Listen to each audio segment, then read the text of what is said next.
Prostate नावाची ग्रंथी ही सगळ्या पुरुषांमध्ये आहे. जसजसं वय वाढतं तशी ही ग्रंथी वाढते. हा काही आजार नाही, पण 50, 55, 60 नंतर जसं वय वाढतं तशी ही प्रोस्टेट नावाची ग्रंथी ही लघवीच्या पिशवीच्या तोंडाच्या आजूबाजूला असते. ही साईजने वाढते.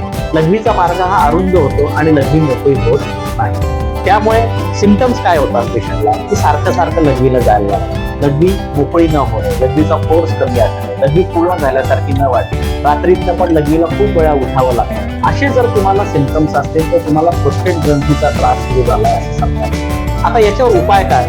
तर बऱ्याच पेशंटला आम्ही पहिले गोळ्या औषधं देतो, बऱ्याच लोकांना त्याच्याने फरक पडतो, पण काही लोक असे असतात की ज्यांना गोळ्या औषधाने फरक पडत नाही. मग अशा पेशंटला उत्तम पर्याय म्हणजे सर्जरी सजेस्ट. पण आता सर्जरी म्हटलं की बऱ्याच पेशंट म्हणतात की घाबरायला होतं की अरे बापरे, शस्त्रक्रिया म्हटलं की कोणालाही वाटतं की कापणं असेल, टाके असतील, दुखणं असेल, त्यामुळे प्रत्येक जण सर्जरी पासून लांब पडतो. पण अशा लोकांना ज्यांना सर्जरी नको आहे, मोठी शस्त्रक्रिया नको आहे, त्यांच्याकरता नवीन अत्याधुनिक पद्धत युरोलिफ्ट आली आहे. आता युरोलिफ्ट म्हणजे काय?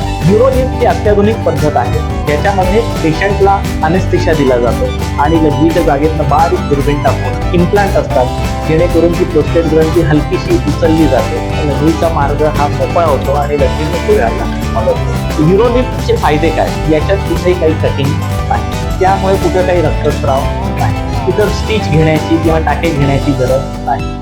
या ट्रीटमेंटचा कालावधी हा एकदम 15 ते 20 मिनिटांची प्रोसिजर एकदम छोट्याशा अनेस्थेशियामध्ये संपेल. सगळ्यात महत्वाचं म्हणजे ऍडमिट होण्याची गरज नाही. डे केअर पद्धतीने आपल्याला पेशंटला सकाळी ऍडमिट केलं तर संध्याकाळी सुट्टी होते. त्याहून अजून महत्वाचं म्हणजे खूप दिवस कॅथेटर वगैरे ठेवण्याची गरज नाही.